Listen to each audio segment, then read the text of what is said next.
cómo se va a realizar el trabajo final. En realidad es una especie de cuestionario, si quieren, pero va a ser una sopa de letras, ¿no? Entonces, hasta que se conecten sus compañeros, les voy a mostrar cuál va a ser la manera en la que ustedes van a resolver esta sopa de letras, ¿no? Dentro de la plataforma, ustedes van a tener este archivo, donde está la sopa de letras, y el otro archivo que son las preguntas, ¿no? Entonces, ustedes, si quieren, lo pueden imprimir y marcarlo, si quieren, lo pueden resaltar en Paint también, ¿no? Abriéndolo en Paint lo pueden resaltar para guardarlo así. Y básicamente lo que tienen que hacer es, hay una serie de, si quieren, oraciones en el archivo del Word, la cual tienen que responder. La palabra que se responda es la palabra que tiene que estar dentro de la sopa de letras. Ahorita vamos a hacer con ustedes un ejemplo.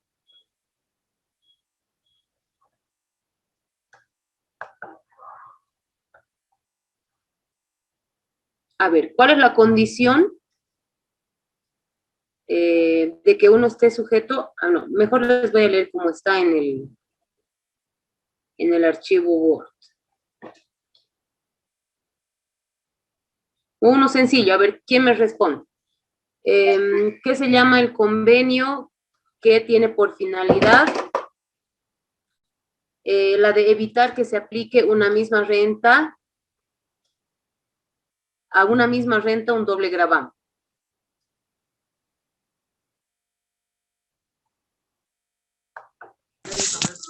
¿El de la doble imposición? Exactamente. La abreviación es CDI. Entonces, como pueden ver, aquí donde estoy marcando, ¿se ve lo que estoy marcando? Aquí está CDI. Sí. ¿No? Entonces, así ustedes, la palabra que sea respuesta es la que tienen que encontrar. A ver, uno más de ejemplo vamos a hacer. La protección a la información financiera se denomina secreto. Secreto.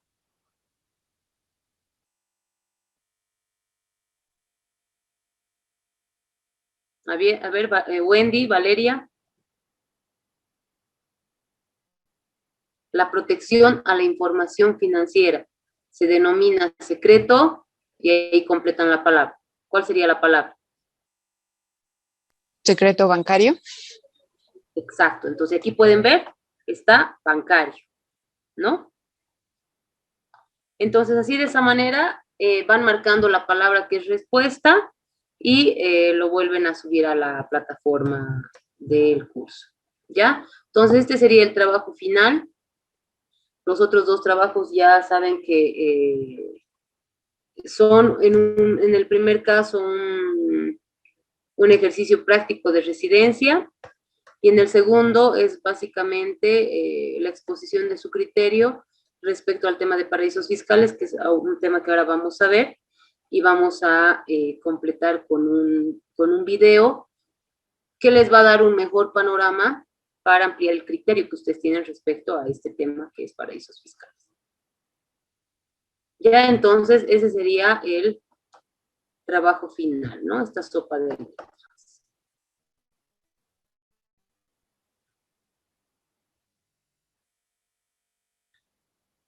Bueno, les pido que mientras voy compartiendo mi pantalla, esperemos unos 2 minutos más.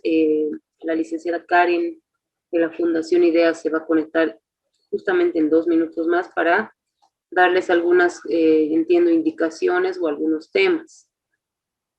Mientras tanto, yo voy compartiendo la pantalla.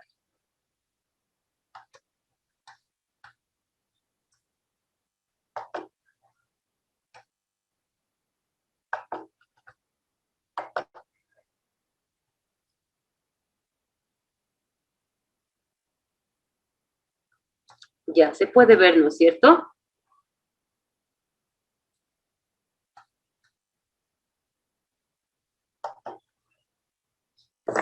Sí.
¿Hay alguna duda sobre los trabajos que se tienen que subir a plataforma?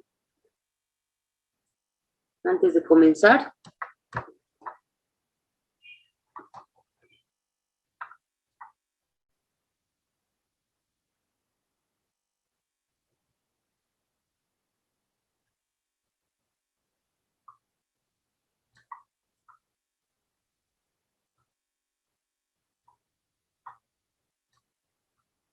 Ya, entonces entenderíamos que todo está claro, ¿no es cierto?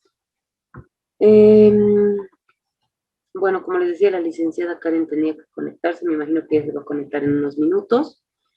Sin embargo, a efectos de ir avanzando, vamos viendo, les voy a pedir que vayamos viendo inicialmente este tema de paraísos fiscales, dándoles algunas consideraciones respecto a este tema, ¿no? Previas, y comentándoles que, bueno, el término de paraísos fiscales es un término que a nivel estándar internacional, si quieren, a nivel la actualidad de fiscalidad internacional ya no se lo utiliza, ¿no?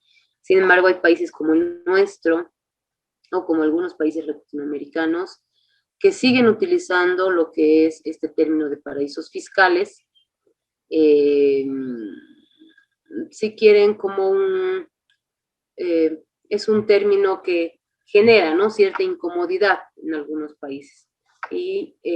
Pero justamente para no satanizar a jurisdicciones que tienen algún comportamiento diferente, es que ya no se utiliza el término paraísos fiscales, ¿no? Este término ha sido sustituido y ustedes lo pueden encontrar, sea en libros, sea en doctrina, etcétera, lo pueden encontrar como países de bajo nula tributación o países no cooperantes, ¿no? Entonces, esas terminologías son las que se han dado a, a esta denominación. Bueno, ya se encuentra Karen. Le voy a hacer una pausa antes de que... Doctora, buenas noches a todos los participantes. Bueno, le pedí a la doctora que me dé 2 minutos del tiempo de la clase para poder informarles que tenemos trabajo pendiente en la plataforma, actividades que van a estar disponibles hasta el día domingo. Hablé con la doctora para ver el tema del trabajo final, para ver de moverlo para el día martes, para que ustedes tengan más tiempo. Pero no sé si ya les explicó la doctora acerca del trabajo final. Sí, ya les he mostrado, hemos hecho ya un ejemplo y han visto que, bueno, está sencillo, ¿no? Está sencillo. Sí, realmente es algo sencillo. La doctora ya me explicó cuál va a ser el trabajo y entonces no hay la posibilidad de recorrer más tiempo, ¿no? Es hasta el día domingo, hasta las 23:59. No les va a quitar mucho tiempo el trabajo final. Les pido, cambiando de tema, el día lunes iniciamos el módulo Introducción a la Contabilidad Tributaria. Es el último módulo. Les pido que por favor, como en todos los módulos, ¿no? Puntualidad. Son las 6 últimas clases que vamos a tener, que va a estar a cargo del licenciado Javier Mendoza. Y el día lunes también ya van a tener el material de él ya por la tarde en la plataforma. Pedirles que no se olviden de traer sus documentos, que por favor lean con cuidado los requisitos y que lo coloquen en un folder y en un sobre manila, ¿no? Lo pueden dejar en la fundación de 9:30 de la mañana a 4:30 de la tarde. En ese horario me encuentro y pueden dejar el tema de los documentos. No se olviden que después que concluye el diplomado tienen una semana más para hacer la cancelación de los 1,000 bolivianos que corresponde a la titulación, al mismo número de cuenta de Fundación IDEA.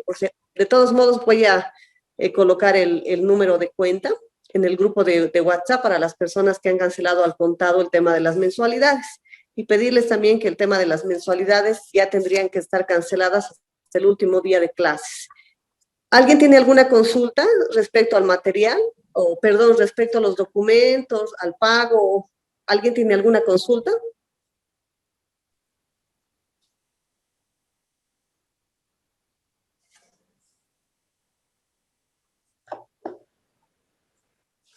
Bueno, doctora, por favor, tomar en cuenta la alumna Muruchi y la alumna Vargas solicitan licencia. La alumna Vargas la alumna Muruchi está de viaje y la alumna Vargas continúa en su trabajo, entonces no se puede conectar ni con audífonos.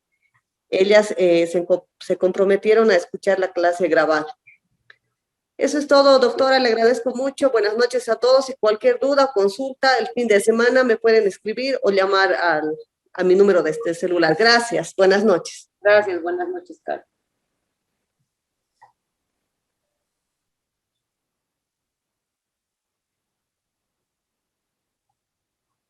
Bueno, entonces vamos a continuar.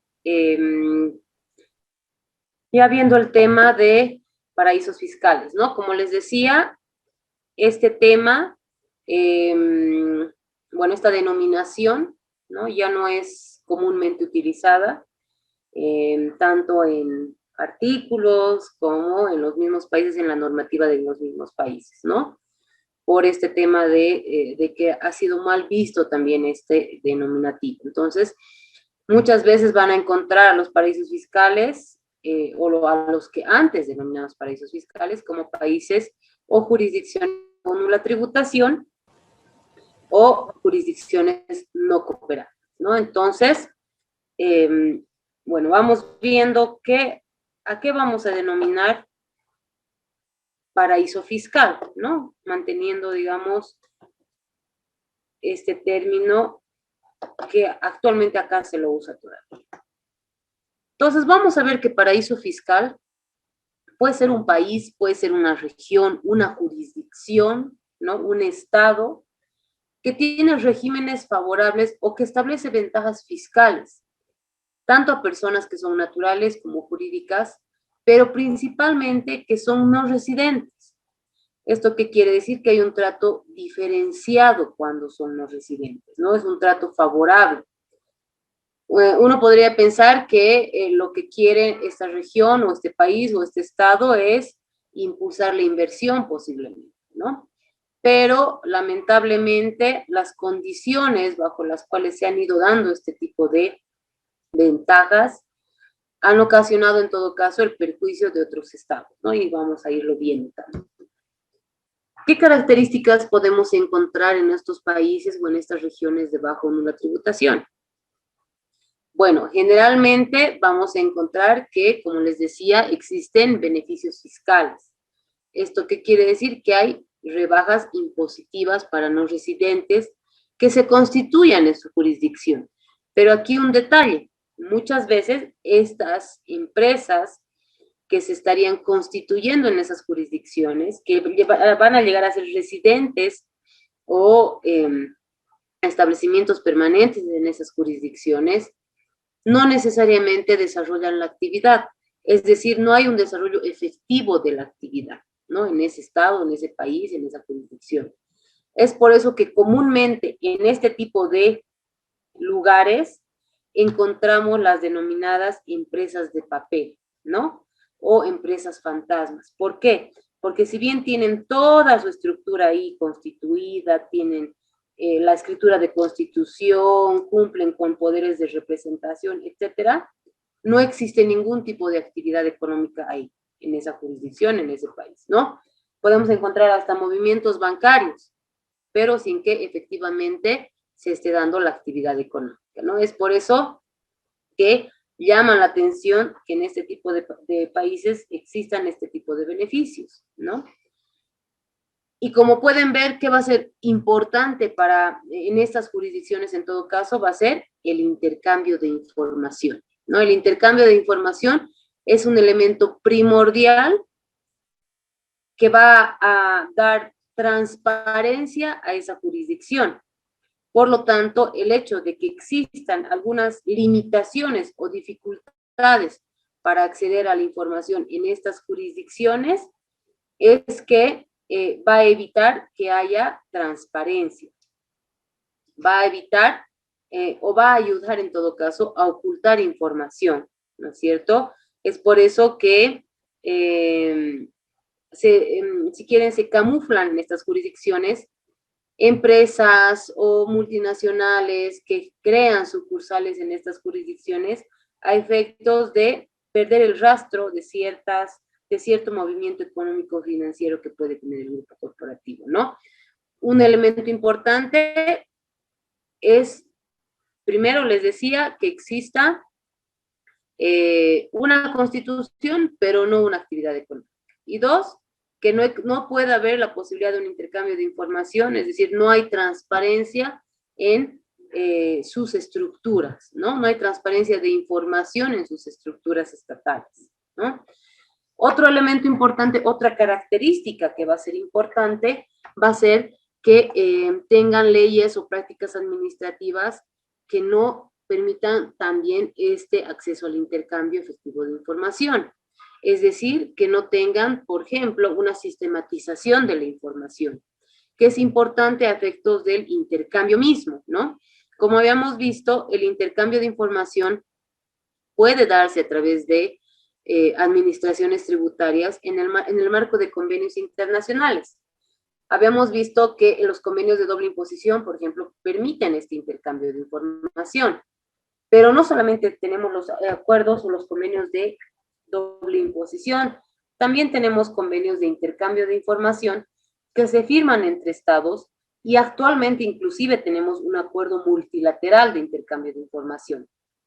Bolivia no ha suscrito aún ningún convenio o acuerdo de intercambio de información, pero está rumbo a eso, ¿no? ¿Por qué? Porque esto nos va a permitir que exista un flujo de información, ¿no? Más que todo para estos temas de aplicación de convenios, de precios de transferencia, como hemos visto, ¿no? Que son transacciones que van más allá de nuestras fronteras. Entonces, esta es otra característica que tienen los paraísos fiscales, es que no existen leyes o prácticas que permitan este intercambio, ¿no?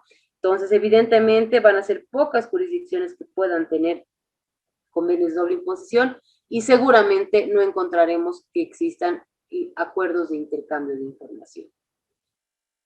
Otro elemento que se puede tener o que encontramos en todo caso en este tipo de países o jurisdicciones es el secreto bancario, ¿no? El secreto bancario entendido como esa restricción o esa protección que se va a tener a información financiero-bancaria, ¿no? En el marco de la normativa de ese país. Esto hace que existan cuentas anónimas, que no exista la obligación de los bancos de poder identificar o conocer al cliente, ¿no? Y esto inclusive hasta puede afectar en los temas de lavado de dinero, porque ahí tenemos 40 recomendaciones que se hacen para efectos de delitos de corrupción, ¿no? Y entre una de estas 40 recomendaciones está la identificación del cliente en operaciones financieras, ¿no? Entonces, el secreto bancario es otro elemento que vamos a tomar en cuenta porque vamos a encontrar en estas jurisdicciones que tienen esa restricción en la información. Una siguiente característica de este tipo de jurisdicciones es las deficiencias en supervisión y control bancario, ¿no? Y sobre las transacciones financieras. Es decir, que dentro de las estructuras, volvemos otra vez a las estructuras estatales que se tienen en este tipo de jurisdicciones. Estas estructuras hacen que esa información que se tenga esté bastante restringida, que no pueda ser de fácil acceso, por lo tanto, el control también es bastante limitado. No existe un control a esta información o posiblemente no existe ni siquiera un ente de supervisión de este tipo de instituciones financieras o bancarias, ¿no? Entonces, partiendo desde la normativa, terminando en la supervisión y control, la información que se tiene es bastante limitada, ¿no? Y también vamos a poder encontrar posiblemente acciones que sean al portador. ¿Qué significa esto? Acciones que no tengan una denominación de una persona, o sea, que no estén al nombre de una persona que sea identificable, por lo tanto, esa acción puede pasar de mano en mano sin identificarse, algo que claramente le da opacidad a la información. También tenemos lo que es la falta de información y de estadísticas sobre operaciones financieras, ¿no? Continuamos con la limitación de información, ¿no? Es decir, no se lleva un registro de cuántas operaciones se realizan, a dónde son las operaciones, o como acá tenemos, ustedes alguna vez, tal vez alguno de ustedes ha llenado lo que es el PC01, ¿no? Que es información en la cual nosotros establecemos por qué estamos haciendo la remesa de cierto dinero o el depósito de cierto dinero, y cuando son cantidades considerables, de dónde, cuál es el origen de ese dinero, ¿no es cierto? Entonces, esas son limitaciones que no vamos a encontrar en este tipo de jurisdicciones. Después, que exista un volumen desproporcionado de operaciones financieras extranjeras de no residentes con relación a la economía local. ¿A qué se refiere esto? Ustedes van a ver que revisando solamente el listado que tenemos de paraísos fiscales para precios de transferencia, ¿no? Es decir, la RND 1-2019, por ejemplo, que es la última, ustedes van a ver que son jurisdicciones pequeñas, ¿no? Son jurisdicciones donde la población no llega ni a un tercio de la población que tenemos aquí en La Paz. Entonces, son territorios bastante chicos. Sin embargo, el volumen de las operaciones, claro, al tener este tipo de empresas de papel, por ejemplo, o este tipo de empresas fantasmas, hace que existan movimientos bancarios de millones, ¿no? O depósitos bancarios o cuentas con depósitos bancarios de millones. Entonces, evidentemente, esta es una característica que vamos a encontrar en este tipo de jurisdicciones en las que exista este secreto bancario o esta limitación en la información, ¿no? Otro elemento importante u otra característica es la simplicidad, o sea, la facilidad con que se tiene que registrar una nueva empresa, ¿no? Para formalizar su registro, no tiene ningún tipo de limitaciones, se cumplen con requisitos básicos, ¿no? O se establecen requisitos básicos para poder cumplir ese tipo de formalidad y crear empresas. Es por eso también que la creación de empresas es bastante sencilla, bastante simple, ¿no? Y por eso también tienen bastantes empresas de papel. Panamá, por ejemplo, era un territorio o un país que ha estado por mucho tiempo en listas de paraísos fiscales, ¿no?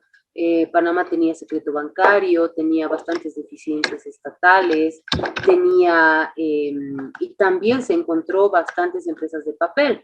Ustedes recordarán el caso de los Panama Papers, por ejemplo, ¿no? Donde inclusive han estado involucradas empresas bolivianas. ¿Por qué? Porque era un estudio, si quieren, jurídico de 3x2. Sin embargo, en ese estudio jurídico se encontraba la representación de 15, 20 empresas que efectivamente no se encontraban en Panamá.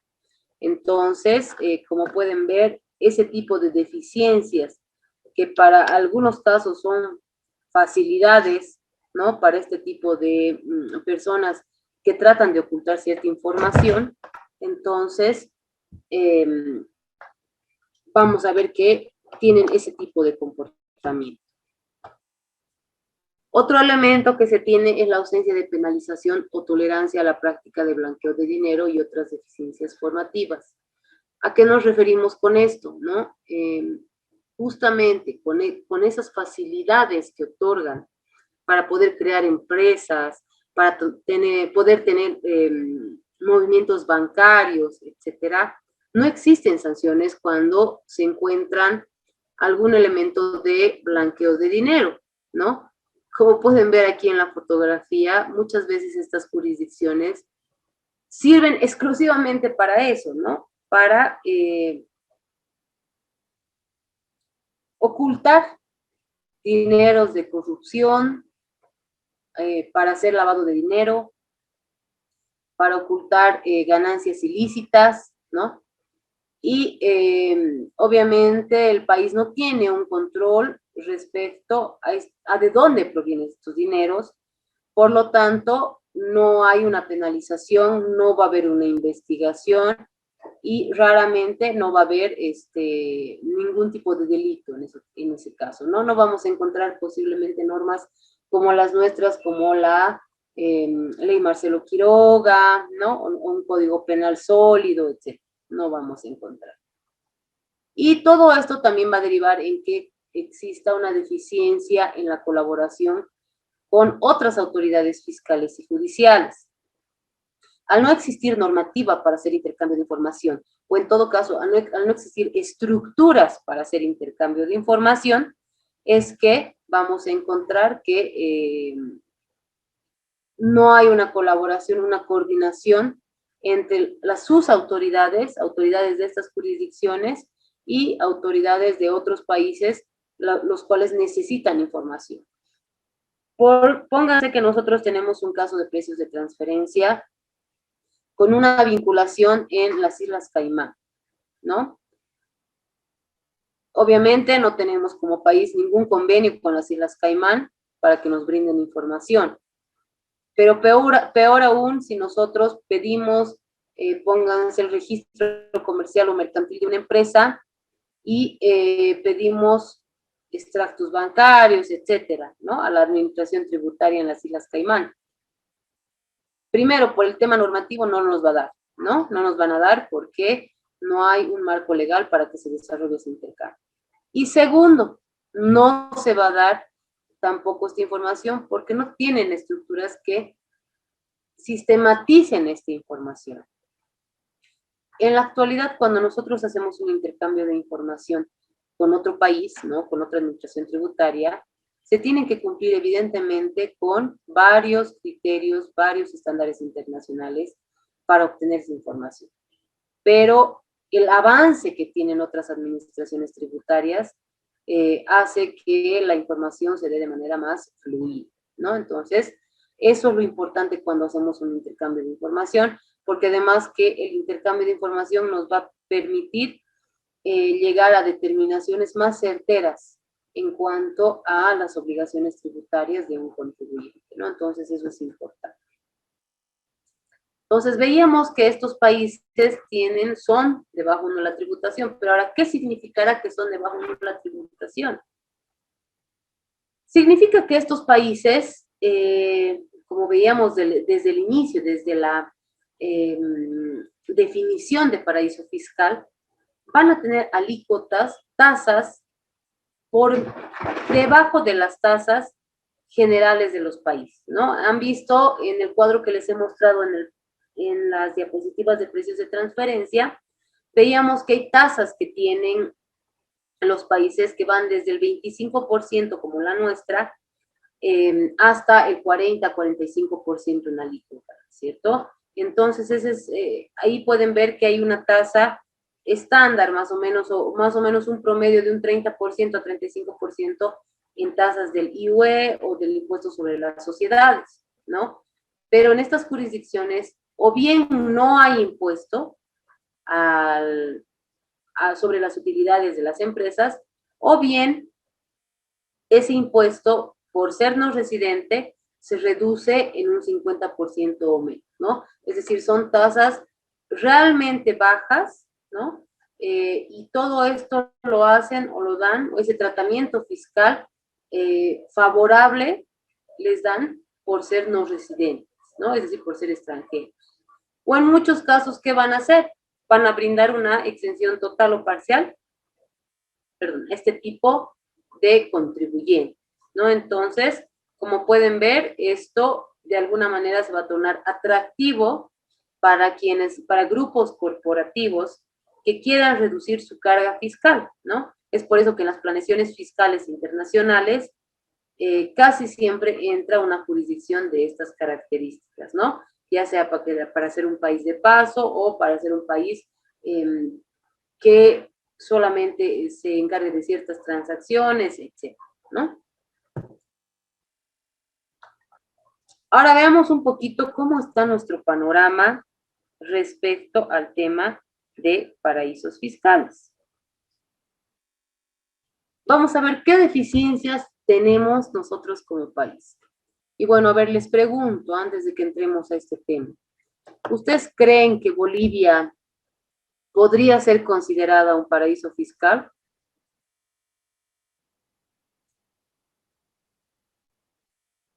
¿Qué opinan? ¿Ustedes creen que estaremos en alguna lista? ¿En alguna lista negra? Porque estas son las denominadas listas negras. ¿Creen que Bolivia esté en alguna lista negra? No, doctora, Bolivia tiene norma sancionatoria y reguladora de esto. Entonces, Juan Carlos, ¿tú consideras que Bolivia no estaría en una de estas listas? Sí, doctora, considero que no está en una lista crítica. ¿Quién más coincide con Juan Carlos?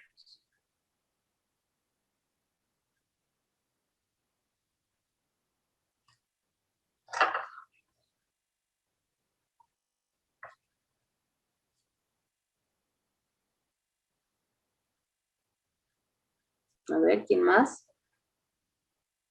¿Será que Bolivia está en alguna lista, una lista negra de país no cooperante, de país de bajo la tributación? Doctora, Bolivia creo que no está en ninguna lista justamente de paraíso fiscal. De lo que yo sabía era de que prácticamente, por eso es de que no se puede hacer el cruce. Sin embargo, creo que tenemos algún convenio para que nosotros como bolivianos podamos investigar y saber si tenemos empresas bolivianas en, digamos, en Paraguay, en Uruguay y todo eso. Ya, muy bien, Shirley.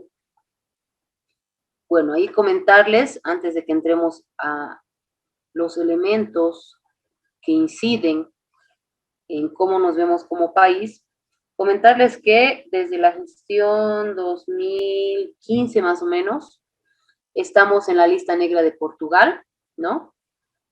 Porque somos un país que no le brinda información a Portugal, estamos como un país no cooperante. Después hemos ingresado a la lista de Chile, el año 2017 o 18 hemos ingresado a la lista negra de Chile. Sin embargo, se han hecho las gestiones ante la Cancillería, bueno, en todo caso, ante el consulado chileno, para ver por qué nosotros habíamos ingresado. También se ha hecho lo propio con Portugal, ¿no? Porque el tema de estar en una lista negra, el estar en una lista de paraíso fiscal, de país no cooperante, tiene un efecto negativo para el país, ¿no? ¿Qué pasa? Los organismos internacionales empiezan a darle la espalda a ese país, es decir, empiezan a quitarle créditos, empiezan a quitarle cooperación. Dentro de, a nivel internacional existe un grupo que son el GRUS. Aquí en Bolivia, por ejemplo, está el GRUS. ¿Qué es el GRUS? Es el grupo de países cooperantes, es decir, es como una asociación, si quieren, de los países que nos cooperan con cooperación técnica, con cooperación financiera, con asistencia técnica, con proyectos, con préstamos, etcétera, ¿no? Entonces, el ingresar para un país a una lista negra, ¿no? Y que esto vaya pasando, si quieren, de país en país, o se vaya contagiando, hace que podamos perder ese tipo de cooperación como país. Entonces, nosotros estamos ya en la lista de Portugal, lamentablemente. Estábamos en la lista de Chile, más bien ya hemos salido de la lista de Chile. Y recientemente hemos entrado a la lista de la Argentina, ¿no? Porque no había un efectivo intercambio de información en el marco de los estándares internacionales. Sin embargo, esto también nos ha alertado y lo que ahora se está haciendo es tratar de tomar todas las medidas pertinentes para salir de esta lista, ¿no? Entonces, la única lista, si quieren, que a la fecha todavía, bueno, hasta la gestión pasada estábamos dentro, era la de Portugal. Pero como pueden ver, esto ya es un antecedente para nuestro país de el estar en este tipo de listas negras, ¿no? Y vamos a ver algunos elementos, ¿no? Que como país nos perjudican, porque hacen que esta transparencia de la información esté limitada, ¿no? Entonces, Aquí tengo les he puesto 3 ejemplos de elementos que hacen que estemos dentro de este tipo de listas, por ejemplo, ¿no? El primero, el secreto bancario, ¿no? El secreto bancario es un elemento que muchos países ya han eliminado de sus normativas. Lamentablemente, en nuestro caso, desde la Constitución del 2009, se hace esa protección a la información bancaria. Sin embargo, lo sujeta a lo que establezcan las leyes particulares, ¿no? ¿Y qué pasa? En este momento, la administración tributaria, y les voy a hablar de la administración como referente de intercambio, porque cuando administraciones tributarias hacen intercambio de información, no necesariamente o no únicamente es información fiscal la que se intercambia. Es decir, no solamente es información de el pago de obligaciones tributarias o el cumplimiento de deberes formales en obligaciones tributarias. No solamente es ese tipo de información. Entre administraciones tributarias se pueden pedir todo tipo de información. Se puede pedir solo información mercantil, solo información contable, solo información financiera, o cualquier otro tipo de información que sea pertinente o la otra administración tributaria considere. ¿Y esto a qué deriva? A que tengamos que tener una sistematización fuerte de la información y que tengamos que tener como administración tributaria un acceso fluido, ¿no? Una disponibilidad y acceso de esta información fluido para poder cumplir con compromisos de intercambio y también para recibir de manera recíproca ese tipo de información.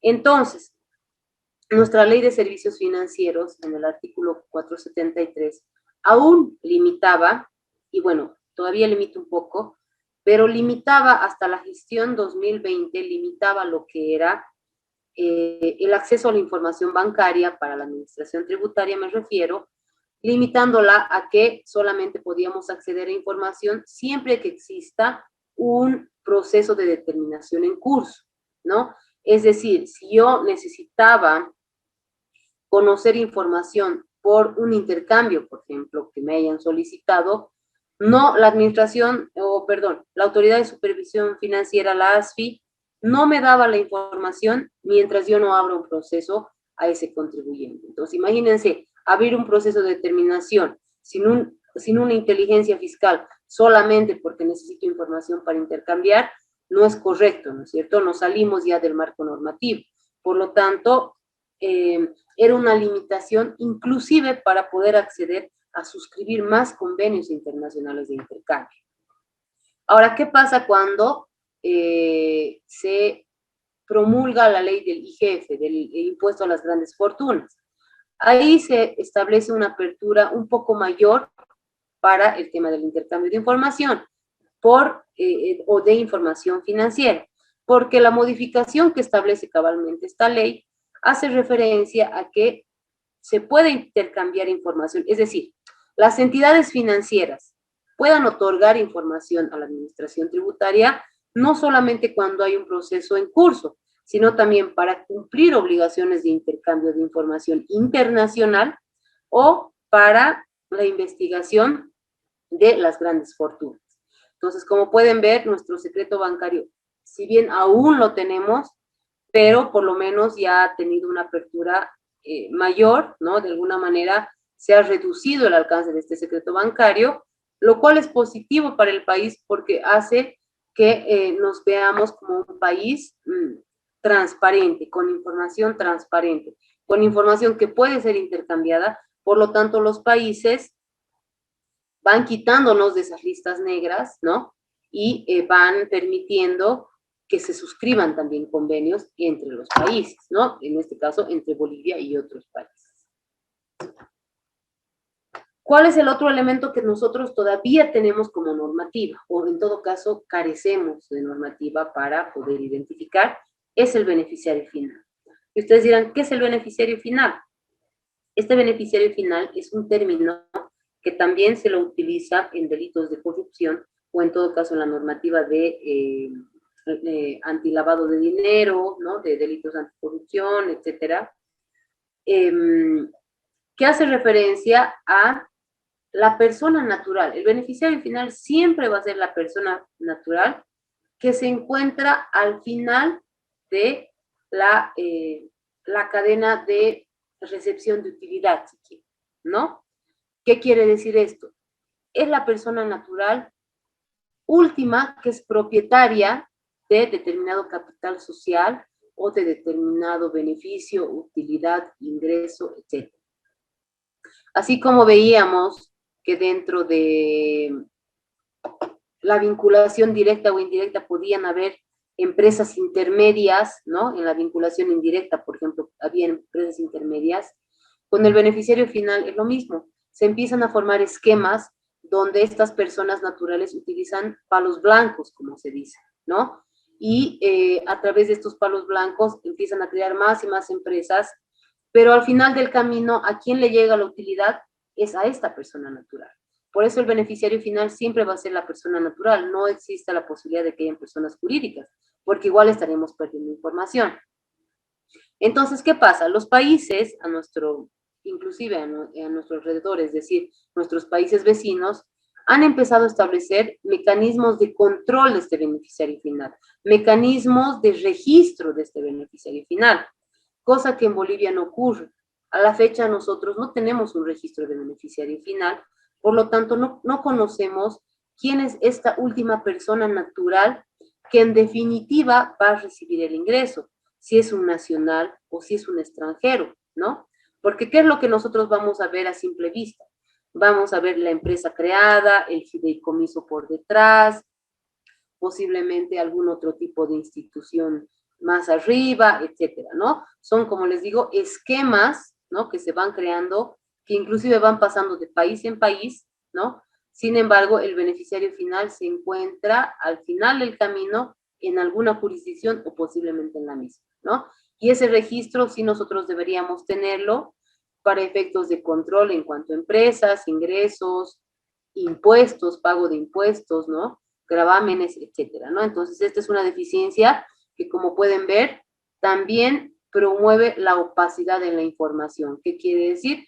Que también promueve el ocultar esa información.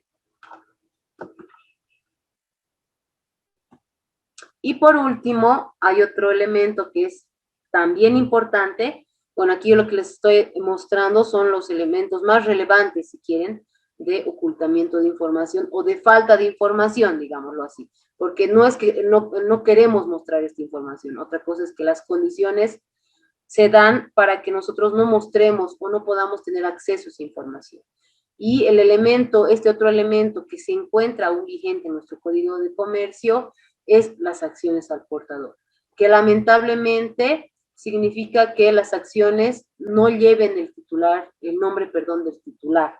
Es decir, simplemente están como acciones al portador, que significa que si yo compro acciones y solicito que sean al portador, nunca va a aparecer mi nombre, Luz Neiroto. Y si yo la sigo traspasando, la sigo vendiendo, y esto sigue pasando como acción al portador, nunca se va a saber efectivamente quién está recibiendo la utilidad, el dividendo, de quién es esa acción, quién está por detrás posiblemente del control de esa empresa, ¿no? Y eso obviamente nos dificulta para la aplicación de varios factores, precios de transferencia, el control del IUE, etcétera, ¿no? Para hacer intercambio de información, para todos los registros, ¿no? Entonces, este es un elemento que oculta la información y que en definitiva tanto secreto bancario, beneficiario final y acciones al portador tienen que ser disposiciones que se incorporen de una vez en nuestra normativa, ¿no? Es decir, tienen que ser disposiciones que se traten de una vez. ¿Para qué? Para que nosotros tengamos como país una información accesible, disponible, y esto permita que vayamos suscribiendo acuerdos de intercambio y por ende vayamos saliendo de todas las listas de no cooperación o listas negras que nos puedan ir incluyendo, ¿no? Entonces, como les digo, hemos salido ya de la lista de Chile, estamos camino a salir de la lista de Argentina, pero lamentablemente con Portugal todavía sigue esa deficiencia de estar en esa lista, ¿no? Entonces, en cuanto a paraísos fiscales, podemos ver que todo lo que se muestra posiblemente sea negativo, ¿no? ¿Por qué? Porque sea, si quieren, satanizado el concepto de paraíso fiscal. Es por eso que también ha dejado de utilizarse ya actualmente, ¿no? Sin embargo, para efectos de ilustración y para efectos tal vez de darle un nombre más contundente, se sigue utilizando en algunas jurisdicciones, en algunas plataformas, el nombre de paraísos fiscales. Entonces, estos paraísos o estas jurisdicciones, al parecer, ¿no?, lo que harían es perjudicar a países como el nuestro, que tiene, que está empezando a aplicar precios de transferencia. Entonces, imagínense una empresa que tiene vinculación con un paraíso fiscal, ¿no?, que tiene transacciones con un paraíso fiscal. Evidentemente, si la empresa no nos proporciona la información como país, como administración tributaria, va a ser muy costoso llegar a información que tenga el paraíso fiscal, que tenga la otra administración tributaria, ¿no? Porque no van a haber las condiciones normativas ni procedimentales para hacer ese intercambio. Entonces, es por eso que estas jurisdicciones son satanizadas y son consideradas, si quieren, negativas, ¿no?, por los países. Sin embargo, este link que les estoy dejando nos muestra otro punto de vista del uso de paraísos fiscales. Y es por eso que quiero que vean este link, vean este enlace, y después de ver este video, puedan realizar la actividad en la plataforma, ¿no? Que básicamente es que ustedes emitan su criterio respecto a si un paraíso fiscal, si estar en un paraíso fiscal, usar un paraíso fiscal, tener transacciones con un paraíso fiscal o en un paraíso fiscal en definitiva, es positivo o negativo, tiene su bueno, tiene su malo. Ya dejo al criterio de cada uno de ustedes para que en función a las deficiencias que les he mostrado hoy versus, si quieren, las ventajas que les va a mostrar el video, puedan realizar esta actividad. No sé si hay alguna consulta respecto a estos temas de paraíso fiscal.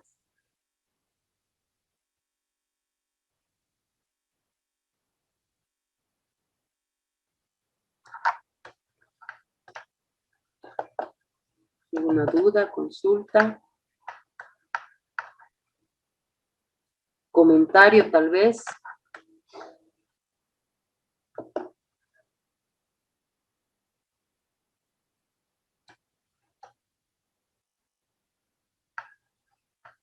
Bueno, mientras les voy compartiendo mi otra presentación, ya para finalizar con el último tema que vamos a ver ahora. Entonces,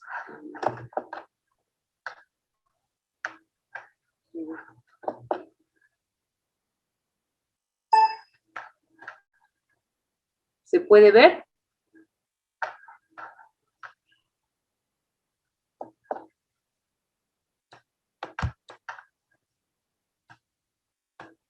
¿Pueden ver? ¿Me confirman, por favor? No, no, doctora, aún no.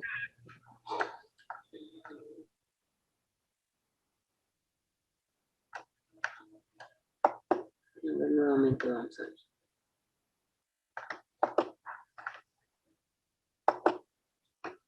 ¿Ahora? Sí, ya lo tenemos. Muchas gracias, Valeria, por confirmar. Bueno, entonces el último tema que vamos a ver en este módulo del diplomado es el tema del comercio electrónico. Y van a ver que es otro de los temas que va más allá de las fronteras, ¿no? Es un tema que en los últimos años ha empezado a ganar escenario, si quieren, y es un tema que se ha vuelto un desafío para los países en cuanto a la aplicación impositiva. Muchos de los elementos que tiene el comercio electrónico son elementos que van más allá de la normativa convencional que siempre han tenido los países, ¿no? Entonces, vamos a ir viendo un poquito de antecedentes de este tema, ¿no? y vamos a ir viendo qué es primero, ¿no? De dónde surge, por qué surge, y cuál es el efecto o la preocupación en este momento que se tiene respecto a este tema en cuanto a materia fiscal, ¿no? Y vamos a ver que hay varias cuestionantes que se han ido planteando respecto a cómo íbamos aplicando la normativa, ¿no? Entonces, ¿qué es este comercio electrónico o e-commerce, ¿no? Es una actividad económica, forma parte del comercio electrónico de la economía digital, ¿no? Y permite realizar un comercio, es decir, una venta de productos y de servicios a través de medios digitales, ¿no? Estos medios digitales, como ustedes saben, pueden ser las páginas web, las aplicaciones móviles, redes sociales, ¿no? Todo lo que podemos encontrar en el Internet. Obviamente, la abstracción que tiene, si quieren, este tema, hace que tengan bastantes beneficios el utilizar este comercio electrónico, ¿no? ¿Por qué? Porque no necesitas medios físicos, es decir, tus clientes pueden acceder a catálogos, a servicios, a productos, a muestrarios, ¿no? Inclusive videos de tu producto a través de esta red virtual. ¿Qué quiere decir? Que vamos a ver una otra forma más dinámica de poder ofrecer estos productos, ¿no? Vamos a ver estrategias que van a hacer más eficiente el uso de estas plataformas, de estos espacios. Los establecimientos de venta, ¿no? Ya van a contar con páginas web, con perfiles en redes sociales, algo que se ha puesto muy de moda aquí ahora, ¿no es cierto? Hay mucho de la venta a través del Facebook, por ejemplo, del Instagram. Ya ahora una persona ya no necesita ni tener una tienda, ¿no es cierto? Ya no necesitas tener un domicilio fiscal, porque ya es virtual en realidad, ¿no? Entonces, el comprar, el vender se ha vuelto muy sencillo. Podemos ver que hay bastante movimiento respecto a este tema. Aquí un poquito estamos desvirtuando lo que es el concepto de establecimiento permanente o las características que tiene un establecimiento permanente, y vamos a ver eso más adelante, porque es ya en este caso empieza a ser ya un problema, ¿no? Aquí se desvirtúa totalmente el lugar fijo de negocios. No hay un lugar fijo, o tal vez no hay un lugar fijo que podamos determinar con certeza dónde se encuentra, ¿no? Porque claramente mi tienda, o la tienda en todo caso, se va a encontrar en una plataforma, en la nube, en el aire, no sé. Es algo tan intangible que es difícil de que podamos considerar, identificar el lugar fijo. Y es así que este comercio electrónico tiene si quieren, bastantes años de data, y una de las primeras empresas que ha empezado con este tema del comercio electrónico ha sido Cadabra, que en la actualidad es Amazon, ¿no? Entonces ustedes han debido ver que primero Amazon empezó como una tienda de libros, es decir, uno podía ingresar a la página, comprar un libro, ¿no? Y el libro era enviado. Posteriormente han empezado a aparecer plataformas de ropa, plataformas de una serie de artículos, por ejemplo, Alibaba, que ahorita es una plataforma en la que podemos encontrar de todo. Amazon, que se ha vuelto una plataforma donde podemos encontrar de todo, ¿no? Desde productos del hogar, pasando por ropa, zapatos, no sé, todo lo que necesitemos, nos imaginemos y podamos buscar, evidentemente va a estar ahí, ¿no? Ahora, muchas veces estas tiendas, ¿no? Bajo las cuales se presta este servicio o esta venta de productos, no sabemos exactamente dónde están. Y esa es una gran dificultad para las administraciones tributarias, ¿no? No podemos identificar con certeza cuál es la residencia de esa empresa. Y eso evidentemente causa un conflicto, ¿no? tanto para el registro como para el cumplimiento de obligaciones tributarias. ¿Por qué? Porque supone que estas transacciones se encuentran gravadas por impuestos, ¿no? En condiciones físicas, si quieren, una venta, una tienda que vende ropa, ¿no? Sin ir más lejos, tendría que estar registrada ante la administración tributaria y acá estaría alcanzada por el IVA y TIUE, que son nuestros principales impuestos, ¿no? Sin embargo, ¿qué pasa cuando la tienda es virtual? No sabemos a ciencia cierta dónde está, cómo poder obligar o cómo poder controlar dónde se encuentra, ¿no? Entonces vamos a ver que las características de este tipo de tiendas, empresas, o en todo caso del comercio electrónico, va a hacer que exista un alcance tan amplio, ¿no? Tan global, ¿no? Que tanto consumidores como proveedores se podrían encontrar en cualquier país, ¿no? En cualquier continente, en cualquier ciudad, ¿no? Y en la actualidad, los países que tienen mayor movimiento de comercio electrónico son México y Colombia, ¿no? Porque el crecimiento de las tiendas virtuales, bueno, también son países que son grandes, México en especial, pero también tiene una administración tributaria sólida, al igual que Colombia. Pese a eso, ese comercio electrónico ha crecido y muchas veces se vuelve incontrolable para las administraciones tributarias, ¿no? Entonces, hay un elemento que tiene este comercio electrónico, que es la ubicuidad. ¿Qué es la ubicuidad? Es la capacidad de estar presente en todas partes al mismo tiempo, ¿no?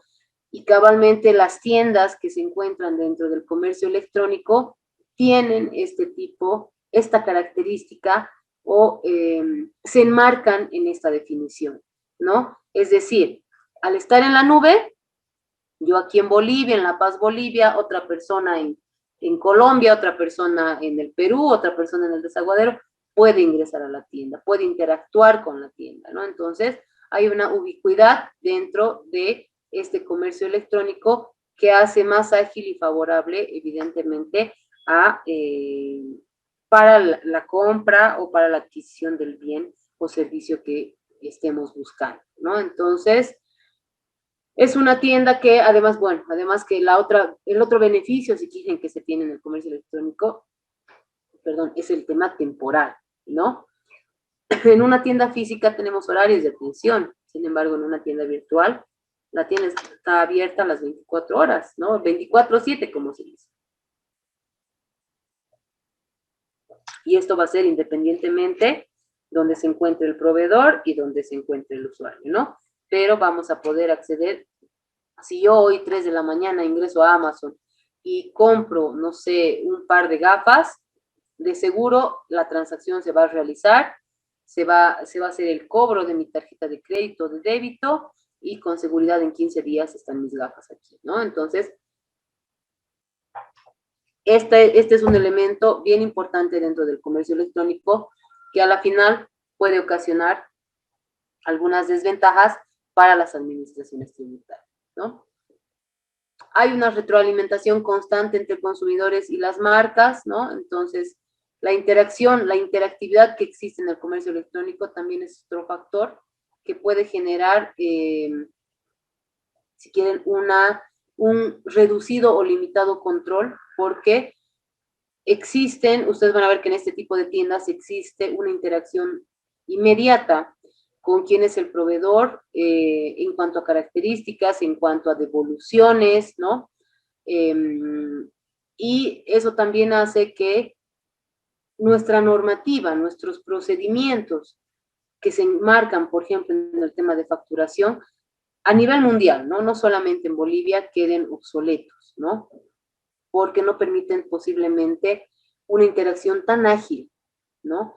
Respecto a cualquier devolución, por ejemplo, que se pueda hacer, ¿no? O cualquier envío, o inclusive el incrementar algún pedido, etcétera, ¿no? Efectivamente, inclusive una facturación yo diría que ni se da, ¿no?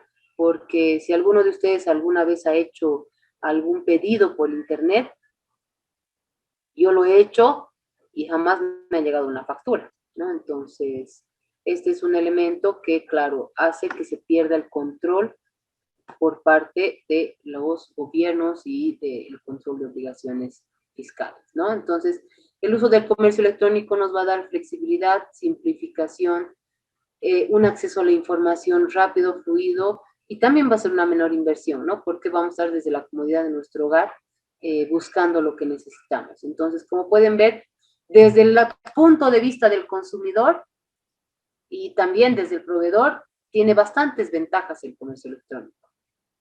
El desafío está para las administraciones tributarias y para los países. ¿Cómo realizo el control de las obligaciones tributarias en este tipo de comercios, ¿no? ¿Cuáles van a ser las estrategias, los mecanismos que voy a utilizar en este tipo de comercios? Pues vamos a ver un poquito que hay también tipos de comercios electrónicos, ¿no?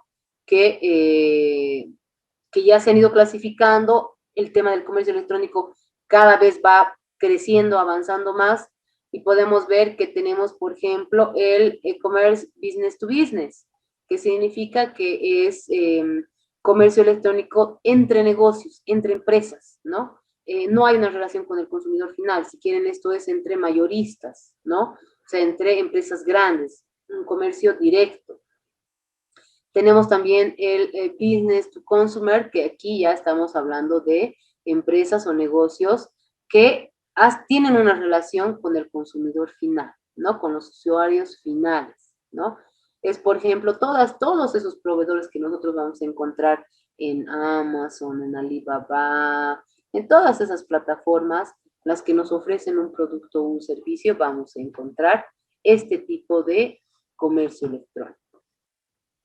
También tenemos el consumer to consumer, que esto quiere decir que hay una relación ya entre consumidores finales, ¿no? Alguna vez ustedes han debido ver, y en el Facebook se ve mucho, por ejemplo, en las redes sociales se ve mucho de personas que no se dedican al comercio como tal, pero por alguna circunstancia quieren vender algún bien, algún producto que o no lo han utilizado, o que casi no lo han utilizado, ¿no? Hacen las famosas ventas de garage, o ofertan algún tipo de producto, no sé, que no lo usaron o lo compraron por error, no sé, cualquier cosa, ¿no?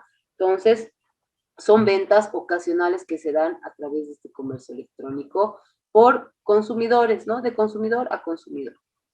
Y por último tenemos también este tipo de comercio electrónico que está referido al government to consumer, que significa que son los servicios, en todo caso, que las instituciones públicas de cualquier parte del mundo ofertan, ¿no? No diríamos ofertan, sino son servicios que prestan, en realidad, a través de las plataformas, ¿no? Es decir, que ustedes puedan hacer, no sé, por ahí el cambio de un número de teléfono a través de una plataforma, algún tipo de trámite lo puedan hacer a través de la plataforma, ¿no? Y ese tipo de comercio electrónico, porque también es un comercio, porque hay un servicio que se está prestando. Por ejemplo, el apostillado de los documentos, ¿no? El apostillado de los documentos tiene un precio, se lo hace a través de la plataforma de la Cancillería, y de acuerdo a la institución de la cual corresponde el documento, se va a pagar un importe y la Cancillería va a proceder a apostillar el documento. Este apostillado, ¿para qué nos sirve? Para validar ese documento en otro país, en la institución pública de otro país, ¿no? Entonces, por ejemplo, el apostillado es un claro ejemplo del government to consumer, ¿no? Que es este tipo de comercio electrónico. Como les decía, el comercio electrónico representa ahora desafíos importantes para los países y las administraciones tributarias, ¿no? Pero los países de la OECD, ¿no? De este organismo que es tan grande y en el que se encuentran principalmente los países desarrollados, es decir, países con bastante poder económico, pero que también se encuentran frente a este desafío, han creado un plan de acción para evitar que se erosione la base imponible. Cuando les comentaba el tema de precios de transferencia, ya les comentaba esto que es la erosión de la base. ¿Qué quiere decir? Que yo voy a trasladar como multinacional o como grupo multinacional, ¿no? Mi base imponible a otro país en el que tenga beneficios fiscales, ¿no? Esto a fin de que mis utilidades puedan ser mayores. Cuando generalmente las empresas hacen, o las multinacionales hacen planeación fiscal nociva, utilizan, por ejemplo, este tipo de estrategias, si quieren, para pagar menos impuestos, ¿no? Entonces, yo como grupo corporativo, en vez de que mis utilidades, mi rendimiento, reciba mi sucursal de Bolivia, voy a hacer que esa mi utilidad reciba mi sucursal de Delaware. ¿Por qué? Porque Delaware es un paraíso fiscal, ¿no? Entonces, posiblemente puedo hacer que mi matriz esté ahí, ¿no? Es decir, yo que soy una empresa que oferta bienes a través de Internet, me voy a encontrar en Delaware, ¿no? Es decir, todo el ingreso va a ir a Delaware, ¿no? Entonces, ¿qué estoy haciendo yo? Estoy ahí erosionando la base. Es decir, en vez de que venga a Bolivia, ¿no? Que se vaya a otra jurisdicción.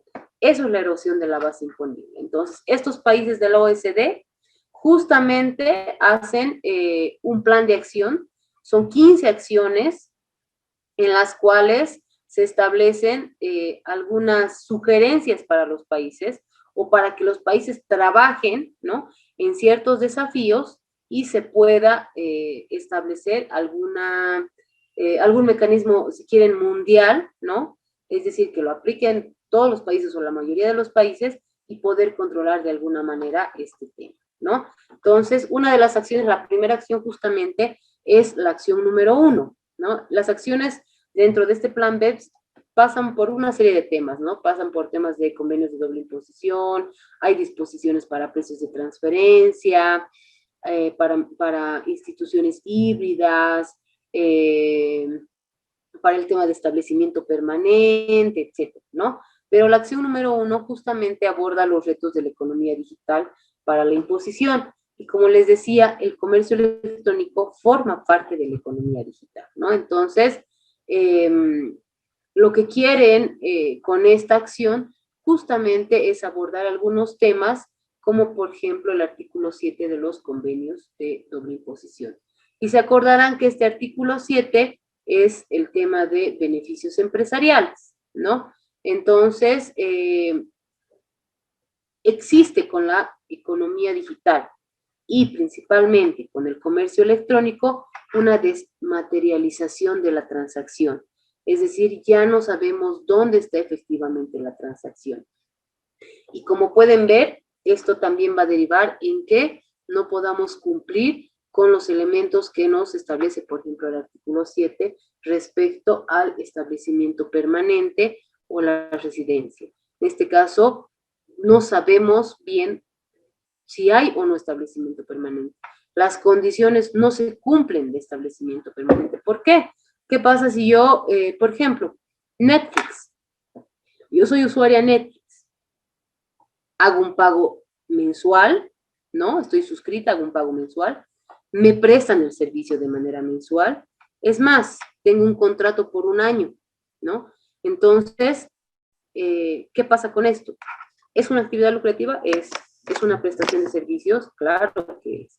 Pero primero, sí me están prestando el servicio más de 183 días, es decir, estoy más de 6 meses. Pero no existe el lugar fijo de negocios, ¿no? No existe un lugar material donde yo pueda decir, sí, evidentemente, la empresa está aquí, por eso me está prestando el servicio. Y lo mismo pasa con varias plataformas. Netflix, Amazon, ahora Disney Plus, el mismo Uber, ¿no? Tantas empresas que no tienen una matriz acá, sin embargo, sí prestan un servicio, ¿no? Entonces, es importante o va a ser importante poder determinar cuáles van a ser los beneficios, ¿no? o a quién vamos a atribuir esos beneficios, y si, por ejemplo, esos beneficios se van a considerar ingreso de fuente, que ese es otro desafío para países como el nuestro, países que tienen un principio de fuente en su impuesto a la renta, ¿no? Entonces, el uso de estas plataformas y de estos activos intangibles hace dificultoso el poder determinar fuente, poder determinar residencia, establecimiento permanente, ¿no? Es decir, la materialidad de la transacción. Algunos países, como por ejemplo Uruguay, ¿no? Y ustedes tal vez han escuchado que actualmente el presidente Arce ha señalado que se ha presentado un proyecto de ley para justamente estos temas de comercio electrónico, de economía digital, ¿no? Entonces, a modo de referencia, ya hay países como la Argentina, como el Uruguay, que, ¿qué es lo que han hecho, no? Han generado un gravamen de retención, es decir, ¿quiénes son las encargadas de retener, digamos, el pago? Estos pagos y el impuesto, por consiguiente, son los bancos. No sé exactamente cómo estará en la actualidad el proyecto de ley que se ha presentado aquí en Bolivia, pero entiendo que los parámetros que están utilizando los países de la región, los países latinoamericanos, al menos van en ese ámbito, ¿no? De generar algún tipo de retención, porque como pueden ver, como les daba el ejemplo de Netflix, el ejemplo de Amazon o de las plataformas estas en las que uno se puede suscribir y tener el servicio, solamente necesita internet, se hace un pago, ¿no? Y obviamente el pago siempre va a ser a través de una tarjeta de crédito, de un depósito bancario, de una tarjeta de débito. Por lo tanto, al no existir, si quieren, una empresa sucursal acá en Bolivia, ¿no? La mejor vía es hacer la retención, ¿no? En otros países han acudido a eso, ¿no? Como el servicio está alcanzado por los gravámenes del país y el servicio está efectivamente prestado, un poco dejando de lado el tema del establecimiento permanente y la residencia, se está denominando o se está asignando la categoría de agentes de retención a los bancos, ¿no? Muchas veces también se ha tratado de hacer, en alguna jurisdicción yo recuerdo que alguna vez leía que querían que el usuario sea el que deposite. Tal vez eso es más difícil, ¿no? Pero sí, las entidades bancarias podrían hacer la retención de este impuesto, ¿no? Entonces, el comercio electrónico se ha vuelto un desafío importante para las administraciones tributarias, para los países, y aún todavía tenemos mucho camino que recorrer en cuanto a estos avances, estas novedades tecnológicas que han salido ya de nuestras normativas convencionales, ¿no? No sé si tienen algún criterio, comentario, pregunta al respecto.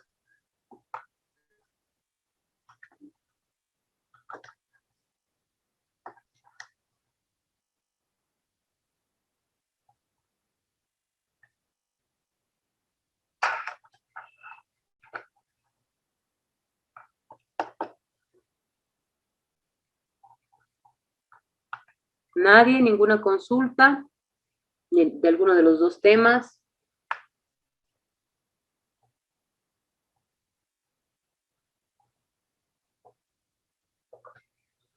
Bueno, antes de finalizar el curso, ¿no? Y hoy en nuestra última clase les voy a mostrar para quienes no estaban desde el inicio la última actividad. Bueno, no sé si ya la han revisado en la plataforma. Les voy a mostrar la última actividad, que en realidad es muy sencilla. Y es esta sopa de letras. La pueden ver, ¿no es cierto? Sí, doctora. Ya. Entonces, ¿cuál es la actividad que ustedes tienen que realizar? Dentro de la plataforma existe un archivo en Word y este archivo que es una imagen, ¿no? Esta imagen, si ustedes gustan, la bajan, la imprimen y para que la puedan realizar, o también pueden abrirla en Paint y pueden resaltarlo en Paint, no hay problema, para que lo puedan volver a subir como imagen, ¿no? Ya depende cómo ustedes se sientan más cómodos de desarrollar esta actividad. Entonces, dentro del documento Word, ustedes van a encontrar frases, ¿no?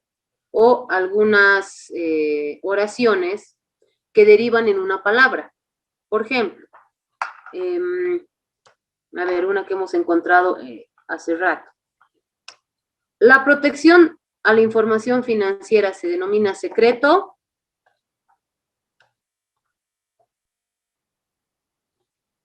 Secreto, compañeros. Bancario. Bancario. Entonces, como pueden ver, aquí estoy marcando bancario. Aquí está bancario, ¿no es cierto?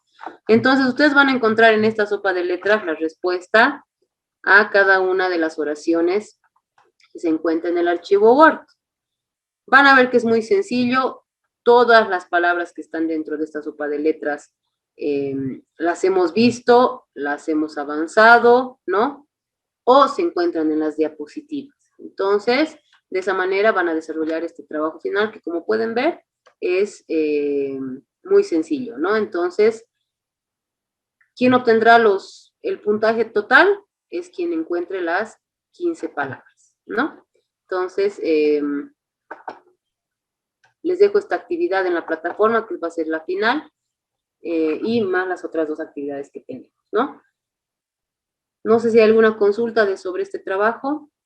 Doctora, este último trabajo es para el martes. Inicialmente me decía Karen que sí podía ser para el martes, pero como lo han visto sencillo, la fecha límite está el 2 de mayo. Entonces, yo creo que si ustedes necesitaran mayor tiempo, entonces podrían tal vez solicitar viendo, ¿no? Cuál es su avance de este tipo, de estos trabajos. Los 3 trabajos son sencillos, entonces...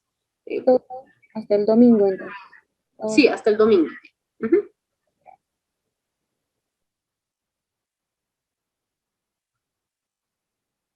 Bueno, si no hay alguna otra consulta.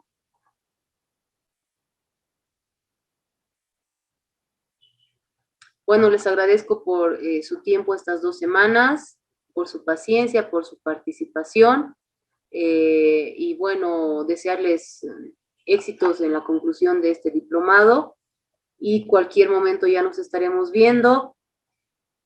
En la presentación inicial está mi correo electrónico, ¿no? En la presentación de la primera semana. Entonces, cualquier cosa, consulta, me pueden escribir. Como les comentaba, yo soy parte del equipo de Fiscalidad Internacional de la Administración Tributaria. Entonces, bueno, ahí me tienen como colega para cualquier consulta, ¿no? Gracias a todos, compañeros, que tengan una buena noche y feliz Día del Trabajador. Muchas gracias, doctora. Gracias, doctora. Buenas noches. Gracias, buenas noches. Buenas noches, doctora. Hasta luego. Hasta pronto.